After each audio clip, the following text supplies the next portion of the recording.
Amen. Salamat po, Bishop. At magandang umaga po sa ating lahat. Amen. We are all blessed, highly favored, and deeply loved by our God. Amen. Hallelujah. Magandang umaga po sa ating pong mga kapwa kamanggagawa, sa ating pong mga pastors and pastoras na nandito. Magandang umaga po. Praise God.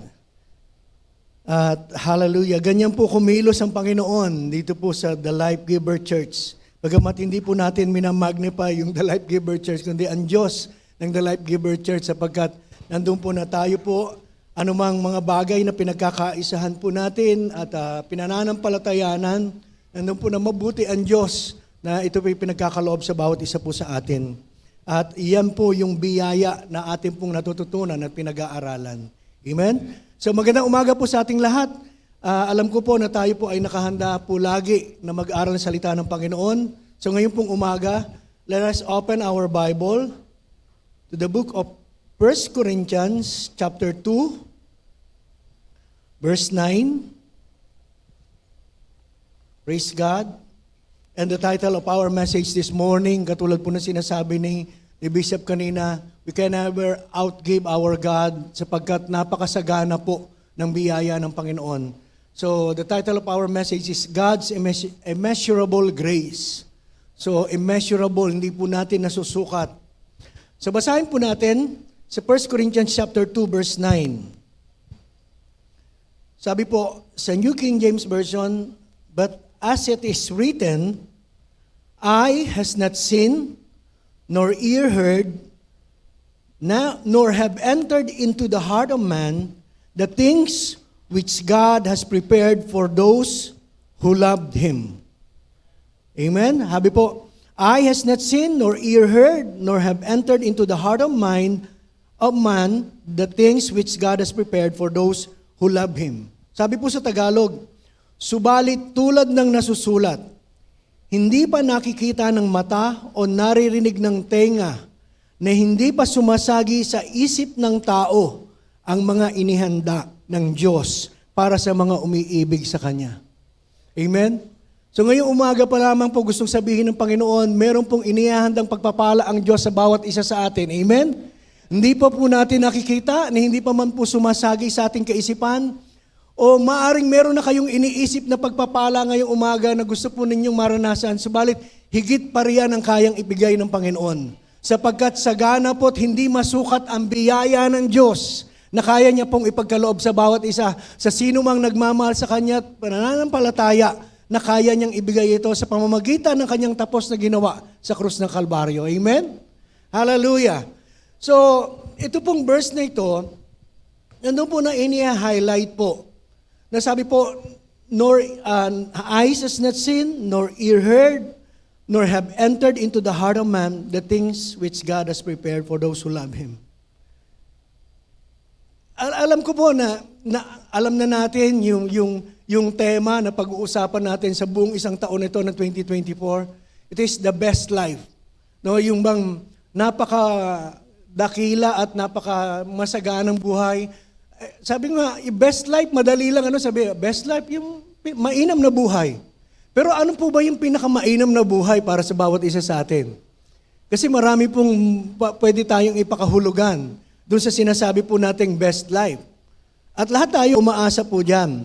Walang sino man sa bawat isa po sa atin na pagpasok ng panibagong taon, hindi tayo umaasa na mabubuting bagay. O yung best life, lalo na narinig na po natin na yun po yung pagsasaluhan natin at yung tema na yun, yung pag-uusapan natin sa buong taon. Kasi marami po, halimbawa, sa iba, yung best life is yung buhay na masaya. Yung happiness. Maybe happiness and well-being. Sabi po, many people believe that the best life is one filled with happiness, contentment, and overall well-being. Ang tanong, meron po ba tayo nun? Yun lang. No, meron po ba tayo na sinasabing contentment? Doon medyo, amen, di ba? Makakasagot tayo. Pero somehow, parang yung pong pagtahimik natin, minsan kasi talagang human as we are, magiging tapat tayo, hindi pa ako kontento sa buhay ko. So, ibig sabihin, yung contentment, yung happiness and well-being, hindi pa ganun. So, we are expecting for more And we are expecting best life. That's why we are expecting best life. Para maging kumpleto tayo. Pero sabi nga, hindi lahat ng pagkakataon. Pag sinabi kasing best life, baka umaasa lamang tayo ng bumubuhos na pagpapala. Pero hindi po. Ang reality, nandito pa rin tayo sa sanlibutan pong ito, di ba? Mayroon pa rin challenges. At kung meron pong Diyos na bida sa buhay po ng bawat isa sa atin, meron namang kontrabida na hahadlang sa mga biyaya na gusto ipagkaloob sa atin ng Panginoon. So, nandun po na yung best life inaasahan ng lahat. Yung iba, yung best life is fulfillment and success. No, yung sa mga pinapangarap nilang maabot. Some people associate the best life with achieving personal goals, pursuing passions, and finding fulfillment in their careers or creative endeavors. Diba? Kaya yung iba, nagsisika pa rin, nag-aaral pa rin. At wala pong masama doon, hindi po natin minamasama yun. Nangangarap pa rin. Meron pa rin mga goals sa buhay. Lahat naman tayo may goals, may layunin pa tayo sa buhay. Amen?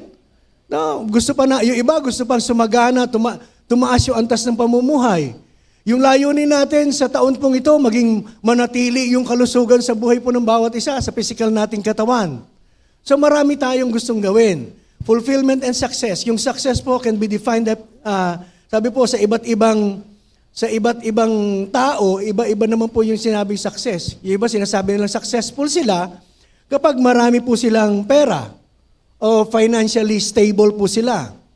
And they are recognized sa anumang community na kanilang nilalagyan o kaya nagkakaroon sila ng positive impact doon sa mga taong nakapaligid sa kanila, sa mga kaibigan nila, sa mga taong kakilala nila o sa trabaho po nila. So yung best life, maybe best life is sinatawag po natin yung ibang perspective naman sa best life is it involves finding a balance between different aspects of life such as work and leisure. Yung nagagawa mo lahat. Maganda na yung trabaho mo, maganda yung kita mo, and at the same time, na-enjoy mo yung buhay. Kasi marami yung iba kumikita lang, nag-iipon lang. Pero yung pinag-iipunan, hindi naman ini-enjoy. Alam niyo po, He has come to give us life and have it in abundance. Tama po yun, pasaganahin tayo, ibigay yung lahat ng ating pangangailangan. Pero hindi lang po sinabing, yung iba po kasi nag-i-invest ng mga bagay talaga, ng pagod, ng effort, para mag-accumulate ng wealth, tapos iipunin. Meron nga po akong leader dati, noon sa Teresa, nung nasa Teresa pa po ako, na ang bukang bibig niya, nag-iipon siya. At wala pong masama sa ipon, hindi po natin, nag-iipon po siya. Kaya lang, dinideprive naman niya yung sarili niya ng mga bagay na pwede naman niyang i-enjoy. Minsan nga pati sarili niya, meron po siyang medical condition, may sakit siya. So minsan, trabaho siya ng trabaho, ginagawa niya lahat. Minsan talagang gusto niya gusto niya may promotions, gusto niya, bakit mo gusto ma-promote? Kasi pag na-promote ka, mataas yung sahod mo. So yun yung kanyang yung goal. Pag na-promote ako, di tataas ang sweldo. So kaya naman binibigay niya ganun, and there is no wrong. Nothing wrong with that. Kaya lang madalas nasa ospital po siya.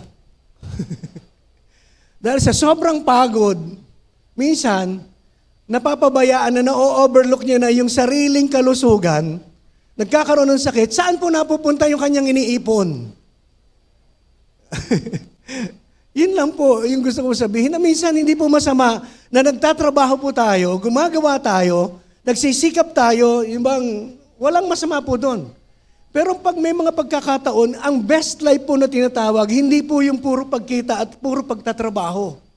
Kundi binigyan din tayo ng Panginoon ng pagkakataon to rest and magkaroon din tayo ng balance na buhay na kung saan nagpagod ka, medyo minsan naman mag-enjoy ka naman. Kakain ka lang naman sa, di ba? Yung makapagbibigay sa iyo ng saya, yung makapagpapahinga ka, yung kaisipan mo, yung wala ka munang iintindihin, puro hindi yung gasto sa pamilya, hindi yung trabaho, kundi mag-aano po tayo. Yung bang, kahit simple lang, simpleng pamamahinga. Yun lamang po yung sinasabi. Pero yung iba, yung fulfillment and success, they consider it best life. And yung iba pa naman po ay personal growth, yung learning, Kaya hindi po natitigil yung pag-aaral. Totoo po yan. And nakasama po yan. At meron po talagang pagkakataon at hindi po natin mayalis kung may kanya-kanya po tayong conviction, may kanya-kanya po tayong pinagagawa ang Panginoon sa atin. Pero nandun po na sa lahat ng ito, yung nabanggit po natin, yung iba talagang they pursue something na gusto nila magbibigay ng satisfaction sa kanila, that they consider it meaningful, blessed, and sabihin po natin na best life na meron po sila. Pero alam niyo po, sabi po dito, sa ating pong binasa, eye has not seen nor ear heard. Sabi po, nor have entered into the heart of man the things which God has prepared for those who love Him. May mga pagpapala po na wala pa sa atin ngayon pero inihanda na ng Panginoon. Hindi natin alam, mamayang pag-uwi natin, kinabukasan o sa isang araw, darating po yung kaganapan ng mga promises ng Lord sa atin. Pero ang kasiguruhan lang po dito, meron po siyang inihahandang mabuting bagay at mabuting buhay para po sa bawat isa sa atin. Amen? Hallelujah. Sige po, palakpakan po natin ang Panginoon. So, ito pong verse na ito, it highlights the limitation of our physical senses and human understanding. Kasi sinabi po doon, hindi pa nakikita ng mata, hindi pa narinig ng ating tenga, o hindi pa pumapasok sa kaisipan ng ating tao. Kasi meron pong limitasyon eh. Yung lahat ng mga bagay natin nakikita. Kaya nga pati sa pagpapasalamat, minsan limitado tayo sapagkat ang lagi lang natin nauunang pinasasalamatan ay yung mga bagay na tinatangkilik po natin ngayon. Ibig sabihin yung tangan po natin o nakikita nating nagaganap sa buhay po natin.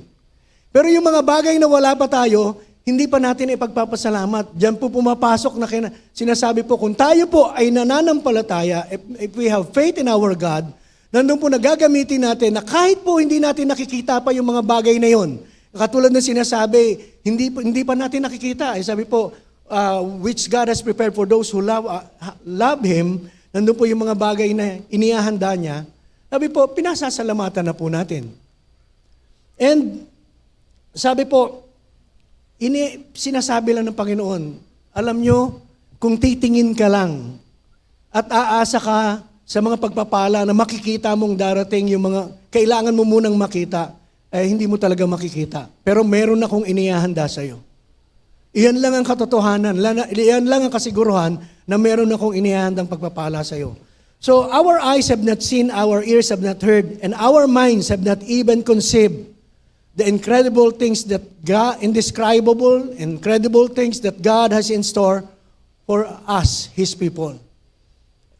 Kaya, hallelujah, sa bawat paggising natin, pagmulat ng ating mata sa umaga, ma-excite po tayo. Kasi sabi po, hindi nyo pa nakikita. Hindi pa man sumasagi sa isip mo, hindi natin alam kung ano yun eh.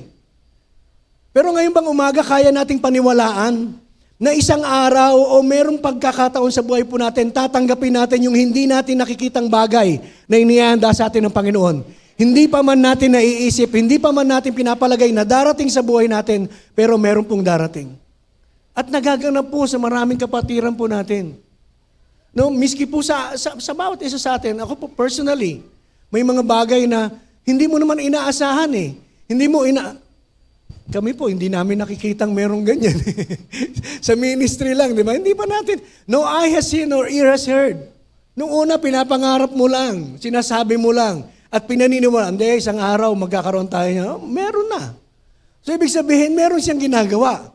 So, sa kasalukuyang kalagayan natin, anuman ang kalagayan natin, anuman ang inaasahan natin, maari nga yung inaasahan nyo, ganito lang na bagay. Halimbawa, sabihin na natin, kung ang hinihintay mo ay financial blessings at kung halimbawa inaasahan mo magkakaroon ka ng 1 milyon, sabi po, hindi mo hindi mo masusukat. Hindi mo pa nakikita. Hindi mo nalalaman kung ano yung inihahanda ng Panginoon, pero magugulat ka na lang. Baka hindi lang 1 milyon yung inihahanda sa'yo ng Panginoon. Amen? Baka 5 milyon. Diba? Sabi po, hindi. Higit sa atin pong inaasahan. Kaya sabi po, hindi pa nakikita ng ating mata, hindi pa naiisip natin yung mga bagay na gustong gawin sa atin ng Panginoon. And I am so excited, hallelujah, na may mga dakilang bagay na gagawin ng Panginoon. Minsan, nandun pa lang sa loob, sa puso mo yung impression, pero hindi mo malaman kung bakit tumatalon yung kagalakan, nandun po yung kapayapaan sa puso mo. Alam mo, merong gagawin ng Panginoon. Amen? So, hindi pa nakikita ng mata o hindi pa naririnig ng tenga, hindi pa sumasagi sa isip ng tao ang mga inihanda ng Diyos. Inihanda ng Diyos para sa mga umiibig sa Kanya. And yung best life na tinatawag, hindi lamang can be considered as financial blessing, financial and material blessings. Ano po siya? Hindi mo siya masusukat eh. Kahit yung isip mo, hindi mo siya maiisip. Kaya nga wala, immeasurable. Yung biyaya ng Panginoon na inihanda para sa bawat isa. Kaya higit pa sa ating nauunawaan. Kaya ihanda natin yung ating pong puso at ilagay natin yung ating pagtitiwala sa Diyos na meron talaga siyang dakilang bagay na gagawin sa taon pong ito. Amen?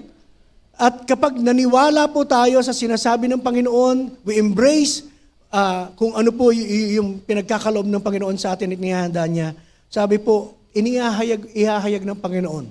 Papakita sa atin ng Diyos yung kanya pong katapatan, yung kanya pong kabutihan sa bawat isa sa atin.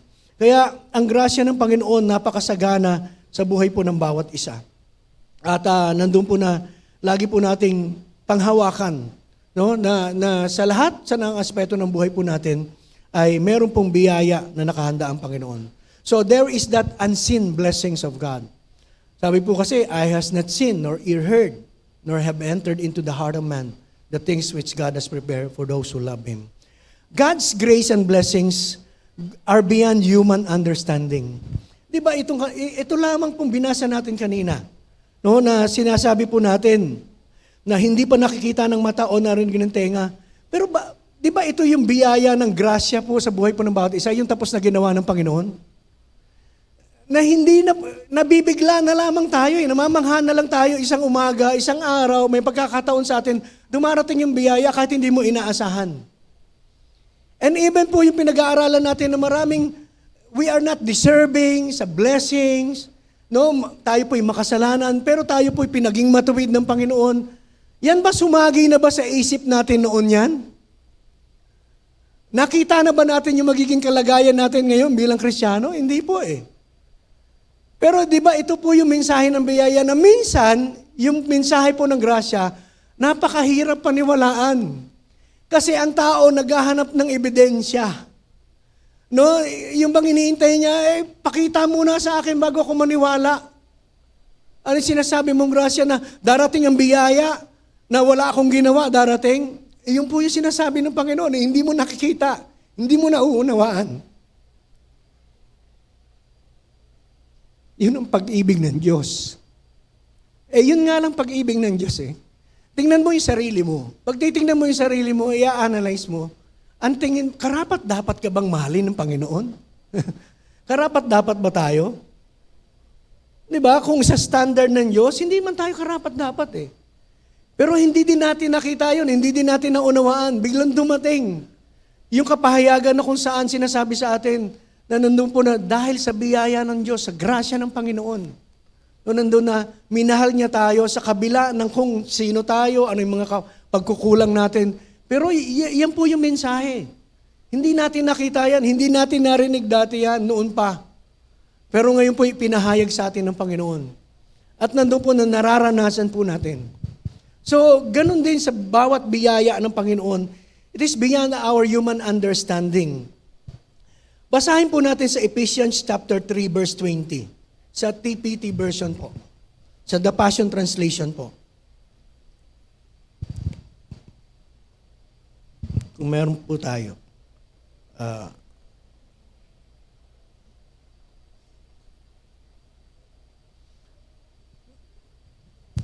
Mas malaki dito. Ano? Hindi, malaki din naman doon.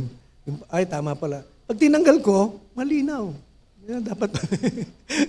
Sabi po, never doubt God's mighty power to work in you and accomplish all this. Sabi mo nga sa katabi mo, never doubt. Kasi maliwanag po, sabi, never doubt God's mighty power to work in you and accomplish all this.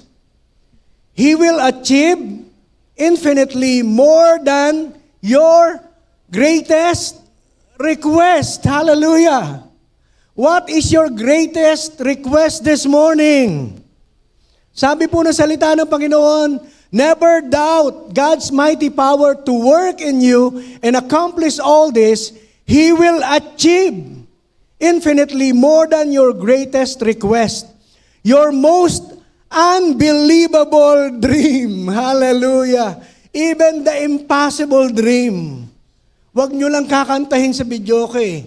Kapag may nagiinuman, baka may baril doon. Kasi marami lahat na kumakanta ng impossible dream. At di ba kadalasan nababalitaan natin nababaril. Yung pala nag-aagawan pala sa ano. Nag-aagawan lang po yung sa videoke kapag mga lasing na. So sabi po, even your most unbelievable dream. Minsan nagpe-pray tayo, Lord, ito po yung aking gustong mangyari sa buhay, ito po yung Lord, request ko sa iyo. Tapos pagkatapos mo mag-request, kaya ibigay ng Lord yun? Parang imposible sa kalagayan ko kasi ito lang yung pera ko, ito lang yung trabaho ko, ito lang yung negosyo ko. Parang hindi naman, hallelujah, makapangyarihan po ang ating Diyos. And He can do exceedingly abundantly above all. na iniisip po natin higit pa yung kaya pong ibigay niya. Sabi po, your most unbelievable dreams. Habang meditate ko po, sabi ko, hallelujah, walang imposible sa Diyos. Yung hindi ka panipaniwala, maniwala kayo isang araw, magugulat ka, sasabihin mo na lang, wow, hallelujah. God is good. So, sabi po, you're more than your greatest request, your most unbelievable dream, and exceed your wildest imagination. Kasi limitado pati yung isip natin eh. Pag sa kasaganaan, iniisip lang natin, material na bagay lang. Alam niyo po, hindi lang po sa material na bagay, kundi sa lahat ng aspeto ng buhay. Kung anuman ang pinapanalangin po natin, anuman ang ating pong yung bang pinapangarap na maganap, yung bang pinananalangin po natin, kayang gawin ng Panginoon. At sabi po, He will outdo them all. Yung kaisipan mo, yung pangarap mo, na minsan parang unbelievable, yung greatest request mo, sabi po, He will outdo them all, pati yung lahat-lahat. For His miraculous power constantly energizes you. Amen? Hallelujah. His miraculous power constantly energizes you. Kaya ngayong umaga, mensahe ng Panginoon sa bawat isa sa atin ang pagpapaalala. Mangarap tayo, magtrabaho tayo, gumawa po tayo, wala pong masama doon.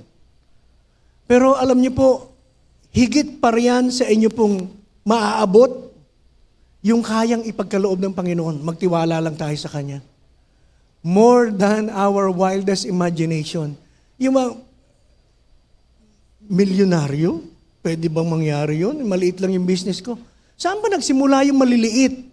Yung malalaki, I mean. Di ba sa maliliit naman? No, lahat medyo sa mababa, bago tumaas. Kaya ibig sabihin, ipagkatiwala natin sa Panginoon ng lahat-lahat. No, ang ating trabaho lamang is magtiwala sa Kanya, and as long as we are, sabi po, always acknowledging His ways, considering His ways, at nandun po na sumusunod tayo sa Kanya, we are delighting ourselves in the Lord, bahala po ang Panginoon. Alam niyo po, aakayin niya tayo doon sa kaparaanan niya, sa kalooban niya, at doon sa yung bang pagpapala na kung saan, higit pa sa yung inaasahan. Higit pa doon sa yung iniisip. Higit pa riyan ang kayang ibigay ng Panginoon. Amen? So God's grace is beyond our comprehension.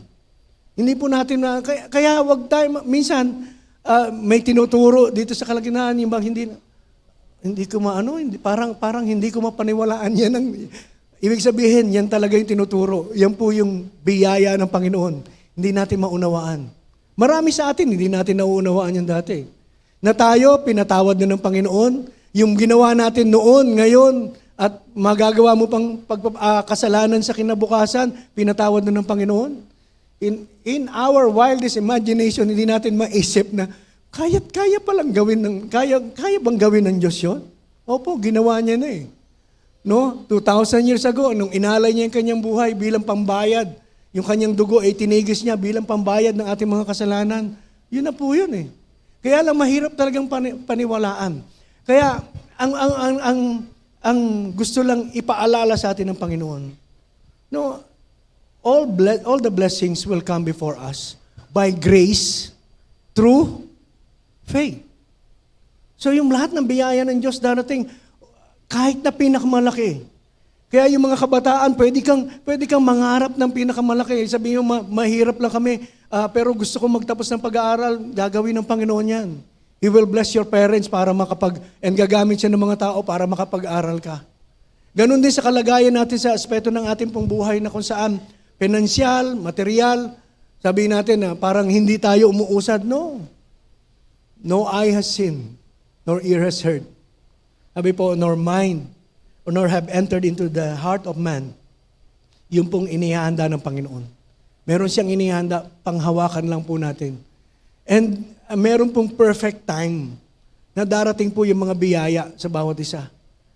Huwag lang tayong mainggit doon sa mga nauuna na talagang may appointed time lagi ang Panginoon. Eh. No, may season sa buhay po ng bawat isa sa atin. So, God's grace is beyond our comprehension and to exceed our expectations sa buhay. So, trust in God's ability. Ngayong umaga, simple lang, mensahe. The unseen blessings of God, nariyan na. Kasi sabi po, hindi pa natin nakikita yan. Pero inihanda sa atin ng Panginoon. Pero ang gusto ng Panginoon ngayong umaga, na ma-settle sa atin, pinaniniwalaan natin. So, ngayon pong umaga, kaya ba nating panganiwalaan at ipagkatiwala yung ating pananampalataya sa Kanya na merong kakayanan ang Diyos na gawin ang lahat ng bagay para po sa ating kabutihan? Amen? Hallelujah. So, ano lang po yan eh. Ang Diyos mabuti. Ang Diyos, napakasagana kung magbigay. Given na po yun. Pero ang requirements po sa pagtanggap ng biyaya is by grace through faith. Through faith po lagi. Sa pananampalataya po natin. So, there are unseen blessings of God na hindi po natin maunawaan, pero paniwalaan po natin na even yung mga hindi ka panipaniwala sa Diyos, posible. Posible kahit imposible sa tao. Amen? So, kaya tayo po'y pinagpala ng kapahayagan ng grasya ng Panginoon sa buhay po ng bawat isa. Yung tinuturo po sa atin, wag po nating sayangin na kung saan God's revelations of grace, naunawaan na natin yan. At yung grasya na tutunan po natin ay yung bang ninanais ng Panginoon sa bawat isa na ipaalala lagi, yung boundless love, mercy, yung forgiveness, yung favor ng Lord, lahat ng blessings na pwede po nating tanggapin. It is a reminder that no matter how far we may have strayed or how unworthy we may feel, para sabihin natin, hindi ako karapat-dapat doon sa mga biyaya, let us all embrace the grace of God. Yung kapahayagan ng biyaya ng Panginoon, tanggapin po natin. No, para po sa atin yan. Sabi po, it is a source of hope and comfort and assurance na kapag naunawaan mo yung grasya na available naman sa bawat isa po sa atin, sabi po, magkakaroon tayo ng assurance. Di ba? Ngayon, sa grasya, dati pag pinag-usapan yung pag-ibig ng Diyos, sometimes we doubt about the love of God. Kasi kung mahal ako ng Panginoon, bakit dumadaan pa rin ako sa ganitong problema? Kung mahal ako ng Panginoon, bakit ako nagkakasakit? Di ba? Marami tayong question.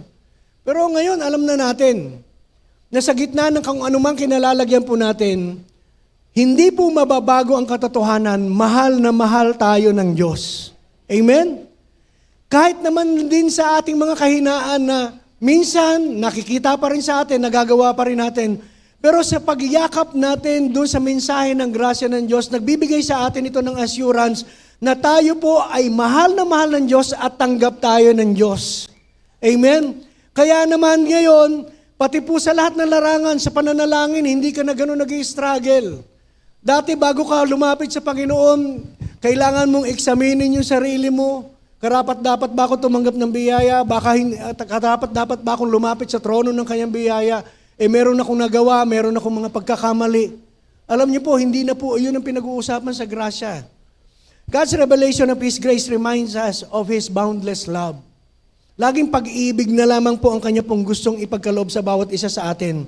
So, wala tayong ibang dapat gawin, kundi yung grasya na yung pagyamanin natin sa ating pong mga buhay. No, doon po tayo mag-focus. No, ang sanlibutan, masyadong tumitingin doon po sa maraming, ang dami po kasing ngayon mga balita, di ba? At mga banta ng kaguluhan. Pag yun ang titingnan mo, yun yung nakikita mo, talagang matatakot ka. Minsan kahit na nga ikaw Kristiyano, minsan magtatanong, ako po, nung isang araw, parang sa TikTok ng isang kapatiran na nasa abroad, si Biden po, Zuckerberg, sino ba yun? Ano ba yun? Ang hirap kasi banggitin yung pangalan. Basta yung mga milyonaryo, yung mga leader sa di ba, kasama si Biden, at yung mga, pati yung pong mga sa multinational companies na gumagawa ng bunker. No, gumagawa na sila ng bunker nila. Yung bang bunker, yung pagtataguan mo in times na may war, di ba, yung papasok ka doon. Sa Singapore, meron mga bunker yung meron silang parang safety, parang room. Nung pumunta kami sa Singapore nila, Bishop, yung isang lugar na yun, parang Opo, yun po. Yun po yung tawag. Basta may lugar po, po siya, bakal po siya, solid yung yung simento. Yung bang parang pag binomba, hindi po pwede yun ang pagtataguan ninyo. Ngayon, yung mga makapangyarihan sila Biden. No, di ba? Tsaka mayayaman. Nagagawa na sila ng kanilang tataguan. Sabi nung doon sa ginawa na yun, bakit kaya itong mga to, meron ba silang naiisip na magaganap sa hinaharap? Kaya sila ay naghahanda na. Para bang magkakaroon ng giyera at sila may mga bunker na doon sa kanilang mga lugar na pinagagawa. Medyo pag-iisipin mo, West Philippines silang Ang dami na, di ba, yung China, ang dami na, so nagigirian na. India, sumasali na lahat. So there is the possibility daw na magkaroon ng World War III.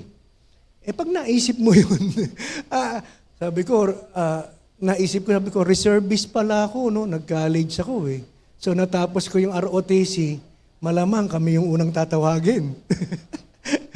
Di ba? Buti sana kung katulad nung kinukwento ni Bishop, ang Diyos, masama o mabuti? Mabuti ang Diyos. Yung anak, di ba, na nagkasakit? Sabi ko, buti kung panahon ng pagtawag ng lahat ng mga reservists. Ayoko, may sakit ako. Pwede kong sabihin na gano'n. Kaso, hindi, di ba? Pero hindi natin inaangkin yun na magaganap. Pero yan lamang paraan din ng kaaway na kung saan maghasik ng terror, ng takot sa puso ng bawat isa. Kahit na po, minsan Kristiyano tayo, medyo maaalarma ka. Pero kung pagbabalikan po natin ang sinasabi ng Panginoon, alam niyo po, masagana ang biyaya ng Diyos.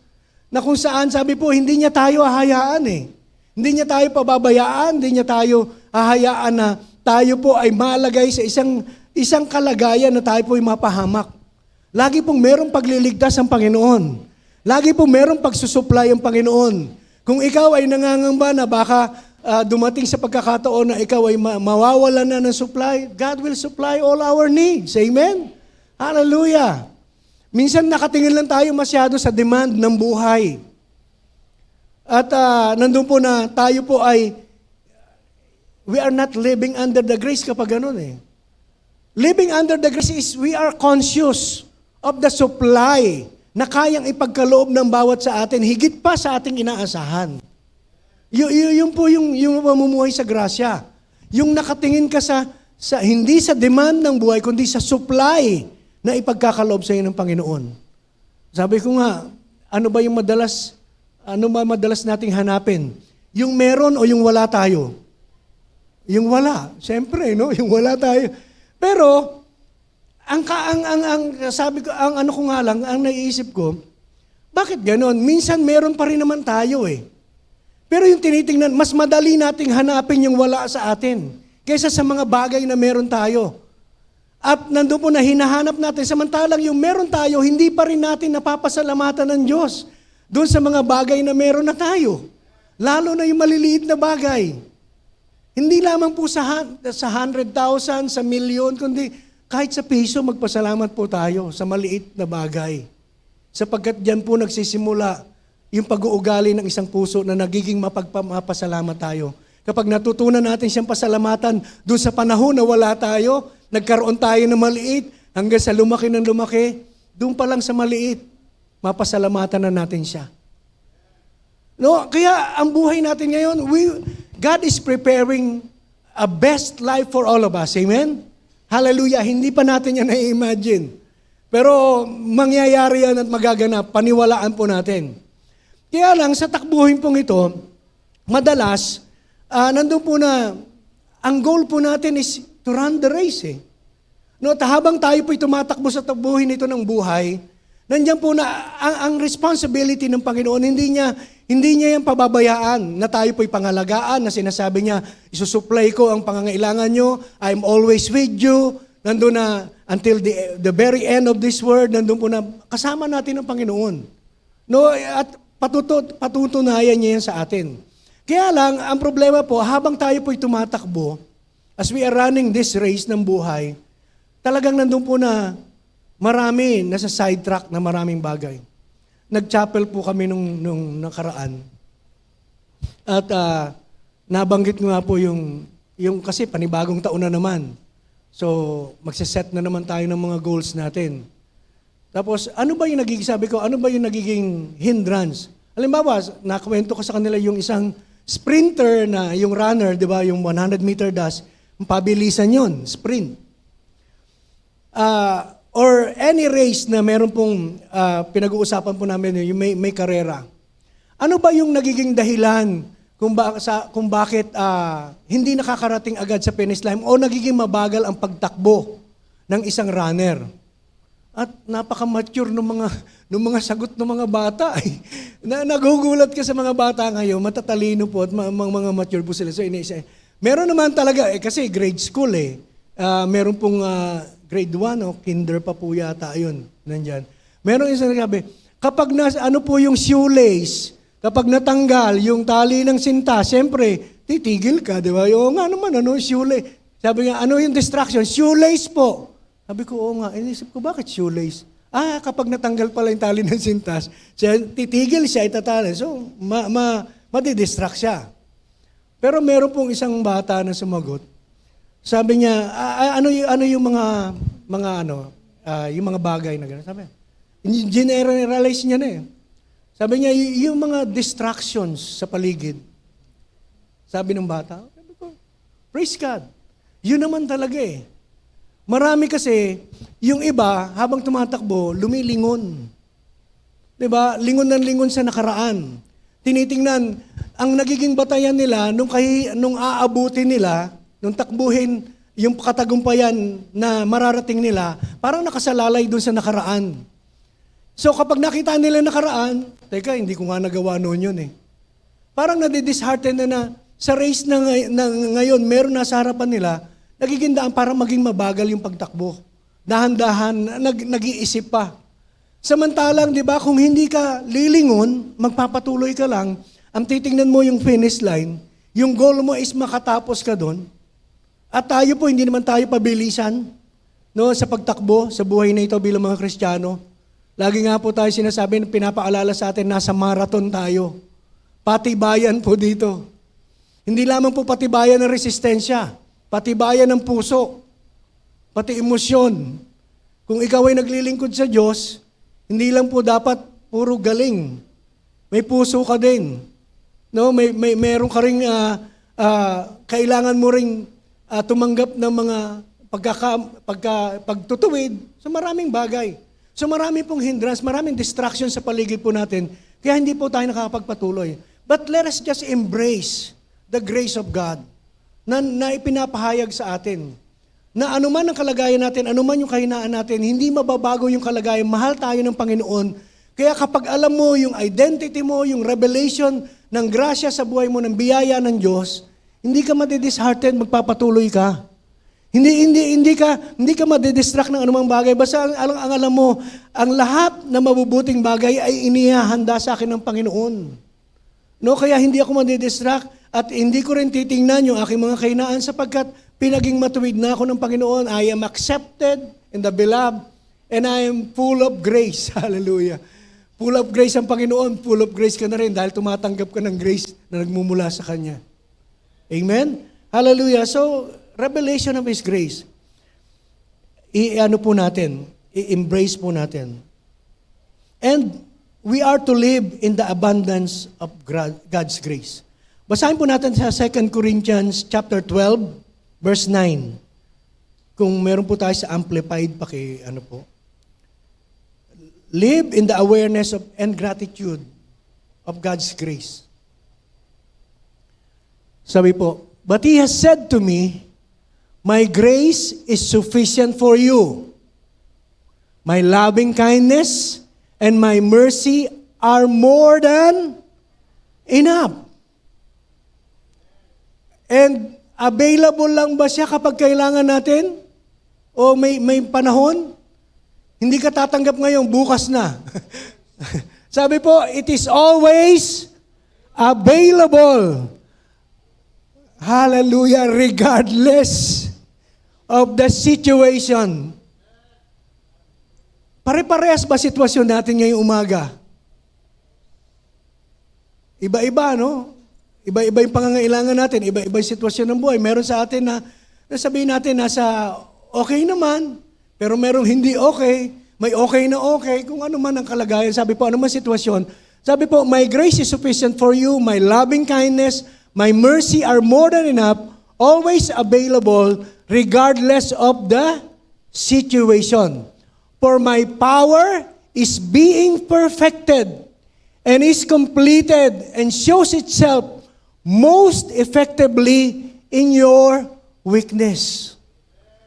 Kaya yung lahat tayo tatanggap ng biyaya ng Panginoon. Hindi mo pwedeng sabihin, ako mas mahina, ako ganito, ako kulang.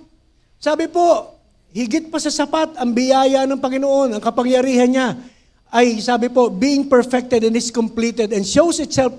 Mas effective nga po ito kapag sinasabi mo, Lord, hindi ko na kaya.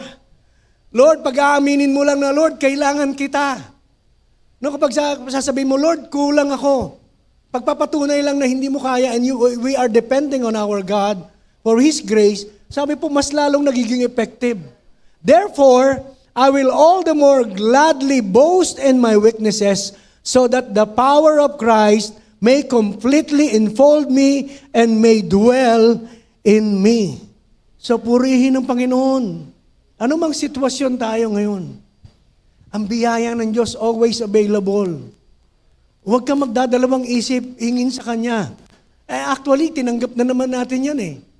No, panghawakan natin. At angkinin po natin.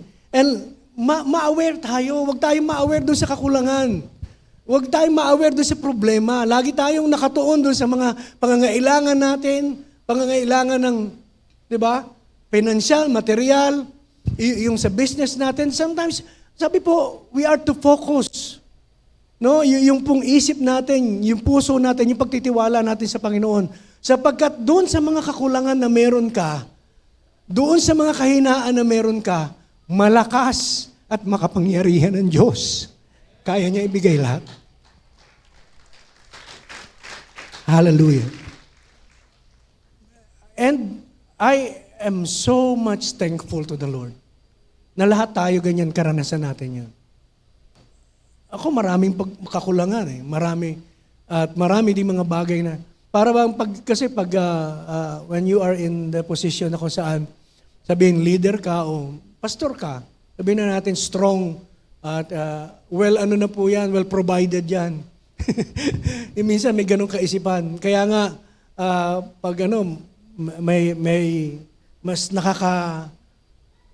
taas tayo. Pero alam niyo po, lahat tayo may mga weaknesses, may mga may mga kakulangan. Meron pa rin tayo mga pangangailangan.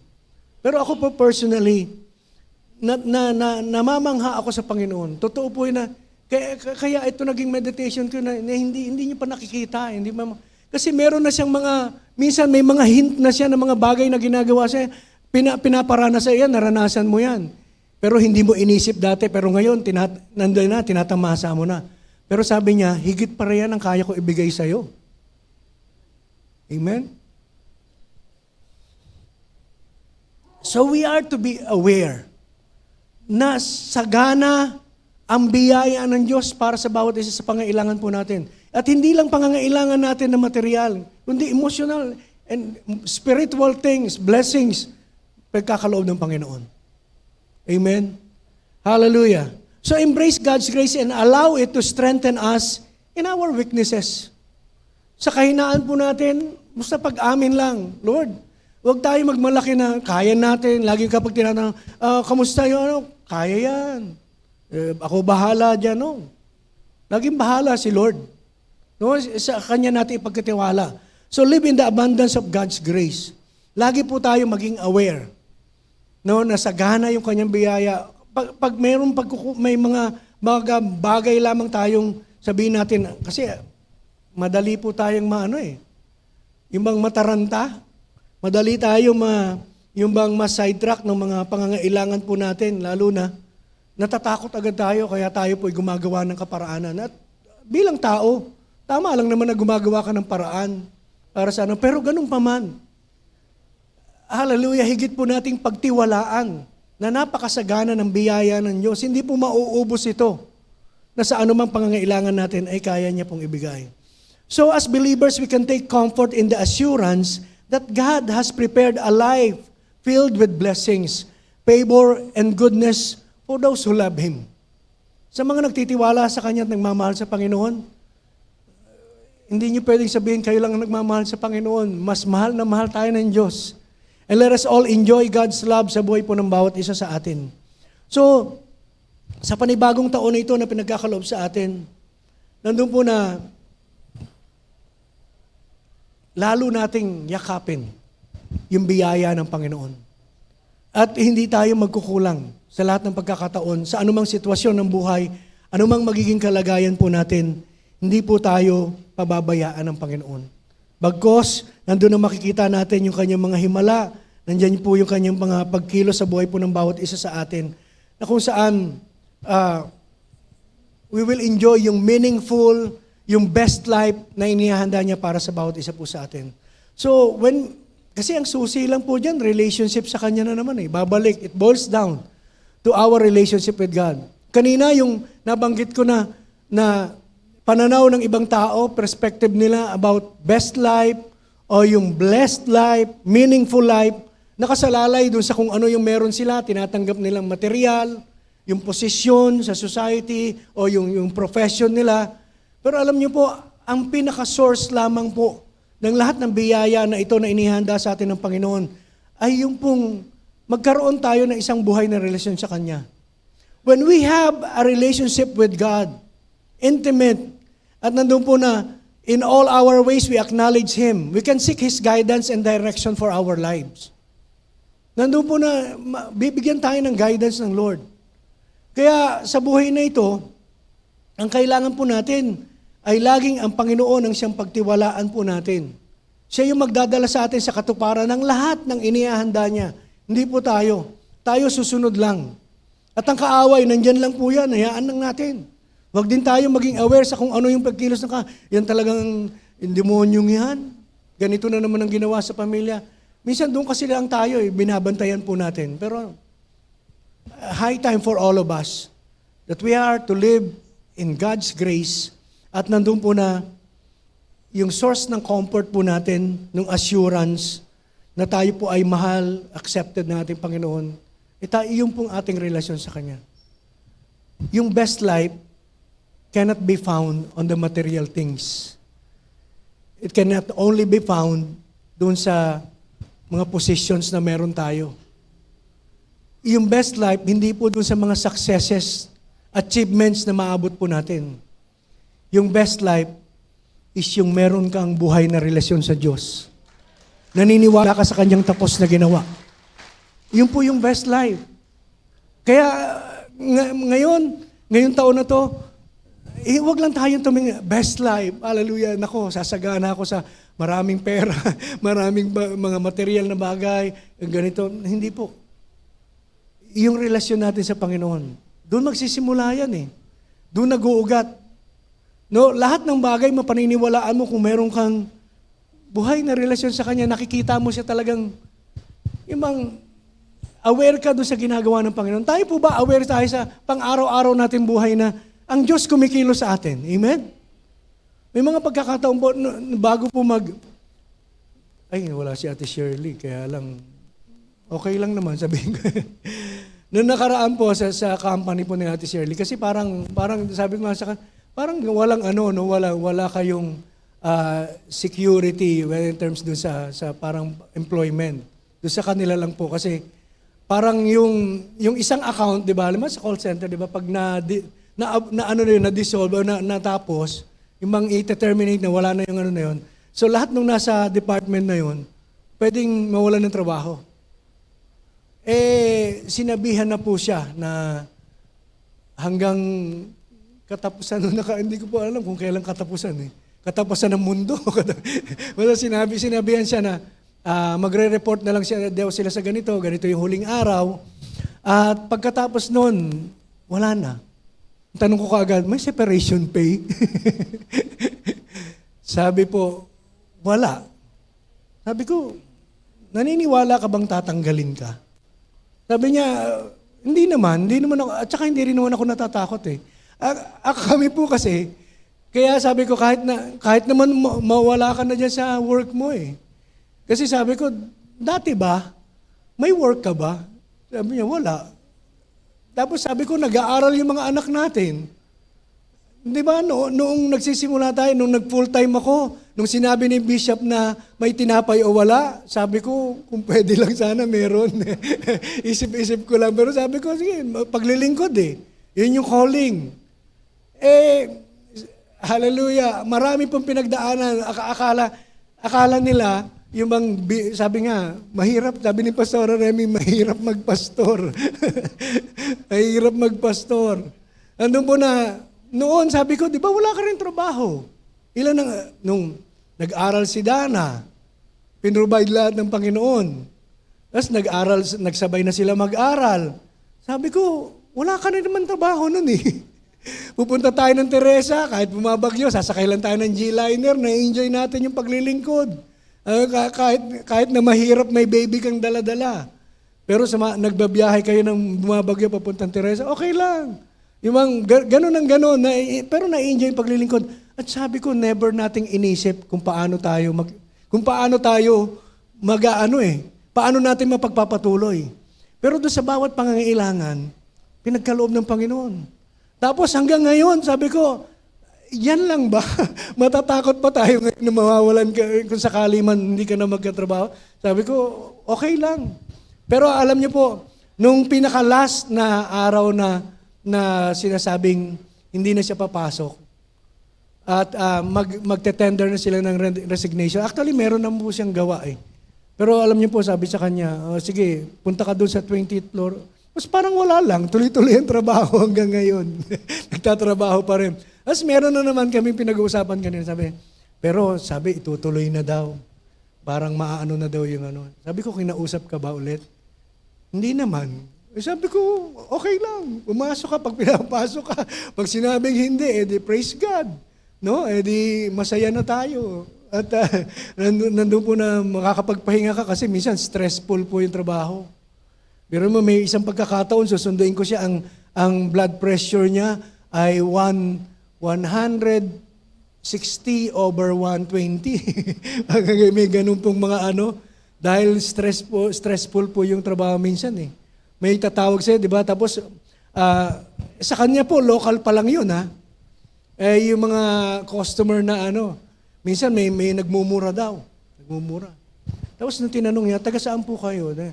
Taga May Bunga, Pasig. Taga May Bunga, Pasig po ba kayo? Ano po apelyido nyo? Sa Pitanan.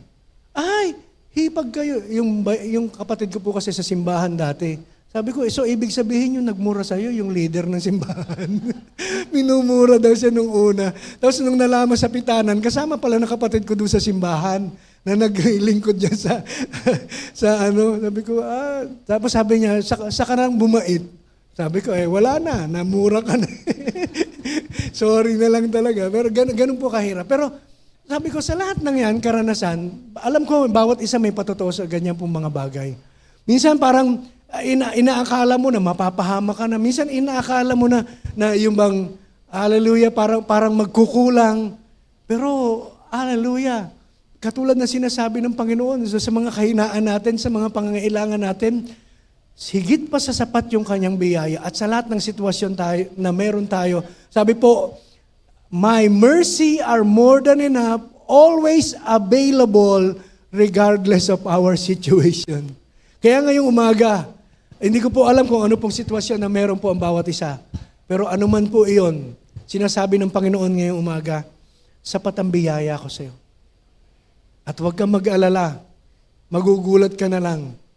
Hindi ba sumasagi sa isip mo yung gagawin ko para sa iyo? Mamamangha ka. At kapag ginawa ng Panginoon yun, wala ka lang magagawa kundi magpasalamat, magpuri sa Panginoon, at i-acknowledge na siya ang pinagmumulan ng lahat ng bagay. Amen? Hallelujah! Kaya, huwag tayong manghinawa. Magpatuloy po tayo. At huwag tayong magpapadala sa mga pangyayari sa libutan. Yung mga bagay na nakikita natin, temporary lang po yan. Pero yung mga bagay na inihanda sa atin ng Panginoon, at yung bagay na sinasabi pong hindi pa natin nakikita, yung mga biyaya na inihanda niya, hindi lang dito yun. Hindi lang buhay dito. Kundi hanggang sa susunod na buhay na meron pong inihandang dakilang bagay ang Panginoon. Kaya lagi always maging pananaw natin, maging positive tayo and full of faith sa lahat ng mga bagay na pinapangako sa atin ng Panginoon. At kapag tinayuan natin ang salita ng Diyos, hindi tayo mabubuwal. Kapag tayo po'y nakatungtong sa ibang mga bagay, maaari tayong mabuwal. Pero kung ang tungtungan po natin ay ang mga pangako ng Diyos, mga salita po niya, mga mensahe ng grasya ng Panginoon sa buhay po ng bawat isa sa atin. Kailanman magkaroon ng shaking, umugaman lahat, pero nandiyan po tayo, mananatili tayong nakatayo. Why? Because His grace is sufficient for all of us. Amen? Siguro po, sapat na po yung mensahe upang tayong lahat ay patuloy na magpasalamat sa Panginoon. Hallelujah. So let us just bow our heads and close our eyes and continually give thanks unto the Lord. Hallelujah. Panginoon, maraming salamat po, O Diyos, sa lahat ng biyaya mo, Panginoon, na pinagkakaloob sa amin. And we will thank you, Lord God, para po sa iyong salita na amin pong tinanggap ngayon pong umaga. Lord, hallelujah. We're so excited, O God, to see the manifestation of what you have promised for all of us. Panginoon, napaka sarap isipin na hindi pa man nakikita ng aming mga mata, hindi pa namin narinig, hindi pa dumaan sa aming pong kaisipan, hindi pa po nagsisink in sa aming pong mga puso, yung pwede mong gawin para sa amin. Kaya ngayong umaga nagpapasalamat ako, Panginoon, anumang sitwasyon na meron kami, Panginoon, sapat lagi ang iyong biyaya sa bawat isa. Hindi kami magkukulang. And regardless kung ano man ang aming kalagayan, maaring minsan nagkukulang kami. Maaring minsan, Panginoon, hindi kami karapat-dapat sapagkat may nagawa kami, Panginoon, ng pagsuway. Pero ganun po naman, Panginoon, dahil kami sa aming pakikipag-isa sa iyo, pinaging matuwid mo po kami. And we are all recipients of your grace, O God. na mararanasan po ng bawat isa sa amin. Panginoon, maraming salamat sa biyaya mo, Panginoon, na hindi po namin, yung pagkilos mo, Panginoon, may maraming pagkakataon, hindi namin maunawaan. Nagugulat na lamang kami. Minsan nga, natatanong pa namin, karapat-dapat ba akong tumanggap sa biyaya na ito? And you always said to us, yes, karapat-dapat ka sapagkat pinaging marapat na kita para tumanggap ng lahat ng biyaya. Let us all embrace the revelation of God's grace sa buhay po ng bawat isa. Enjoy po natin yung buhay. Na habang tayo po'y sumusunod sa kalooban ng Panginoon, don't struggle. Maraming oppositions, maraming distractions. But if God be for us, who can be against us? Kung masagana ang biyaya ng Diyos sa buhay po natin and aware tayo na nandyan ito, hindi po tayo matitinag ng anumang pagsubok. Lord, I declare blessing upon the life of my brothers and sisters, O God, narito ngayon, Panginoon. Ano man ang kanilang kalagayan, alam ko po, Panginoon, na mamamangha sila, mapupuno ng pasasalamat ang kanila pong mga puso, Panginoon. Hallelujah. Once na dumating at magmanifest yung mga bagay na kahit hindi nila inaasahan. Lord, I declare it right now in the name of Jesus. Maraming salamat po. Minsan pa, sa iyo po, Panginoon, ang lahat ng kapurihan, karwalatian, sa pangalan namin, Panginoon. Amen. Hallelujah.